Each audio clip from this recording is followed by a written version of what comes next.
News तक अब नए अंदाज में। यूरोप में कोरोना संक्रमण ने खलबली मचा के रख दी है, लेकिन इसके बाद भी अगर आप ये सोच रहे हैं कि इससे आपको क्या फर्क पड़ता है, तो बता दें कि देश में कोरोना की पहली और दूसरी लहर की शुरुआत यूरोप से ही हुई थी। यूरोप में कोरोना के बढ़ते मामलों को देखते हुए अमेरिका ने तो जर्मनी जैसे कई देशों से अपनी फ्लाइट्स तक का आना जाना बंद कर दिया है। वहीं जर्मनी की सरकार ने अपने देश के नागरिकों के लिए कोरोना वायरस के बढ़ते मामलों के बीच सबसे खतरनाक चेतावनी जारी कर दी है। जर्मनी के स्वास्थ्य मंत्री ने 22 नवंबर को कोरोना के एक दिन में 30,000 से ज्यादा मामले सामने आने के बाद चेतावनी जारी करते हुए कहा कि या तो वैक्सीन लेकर अपनी जान बचा लो या फिर कुछ महीने में मरने के लिए तैयार हो जाओ। जर्मनी के स्वास्थ्य मंत्री ने कोरोना वायरस के डेल्टा वेरिएंट को लेकर खतरनाक चेतावनी दी है। जर्मनी के स्वास्थ्य मंत्री जेन्स स्पेन ने 22 नवंबर को देश के उन नागरिकों के लिए चेतावनी जारी की जो वैक्सीन नहीं ले रहे।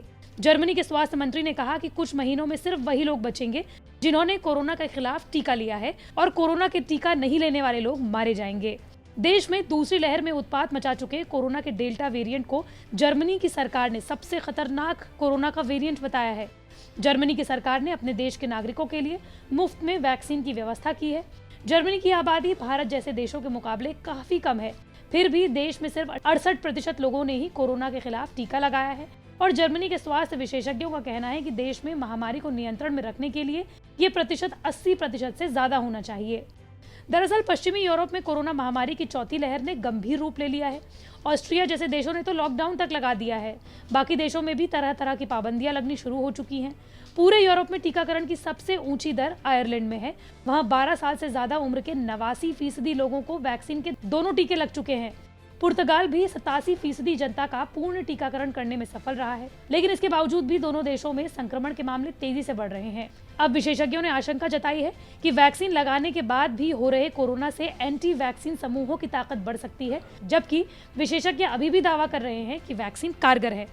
लंदन के इंपीरियल कॉलेज में संक्रामक रोगों के प्रोफेसर कहते हैं कि वैक्सीन से बेहतर सुरक्षा मिल रही है, इससे बीमारी गंभीर रूप नहीं लेती, मृत्यु के मामले कम हो रहे हैं। हम ये जानते हैं कि कोरोना वायरस का डेल्टा वेरिएंट बेहद संक्रामक है, इसलिए हमें एहतियाती उपायों का सख्ती से पालन करना चाहिए, लेकिन इससे ये साफ है कि वैक्सीन संक्रमण से बचाव करने में पूरी तरह से सक्षम नहीं है।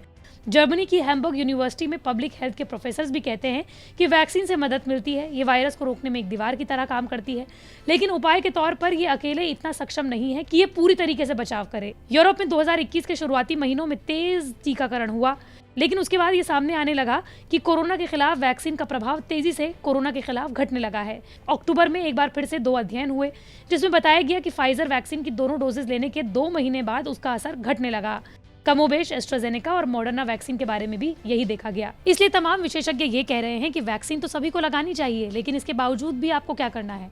आपको फेस मास्क लगाए रखना है, सोशल डिस्टेंसिंग का पालन करना है और अपने हाथ बार बार धुलते रहना है। अब नए अंदाज में न्यूज तक, मैं हूं निधि, यहां समझिए हर खबर।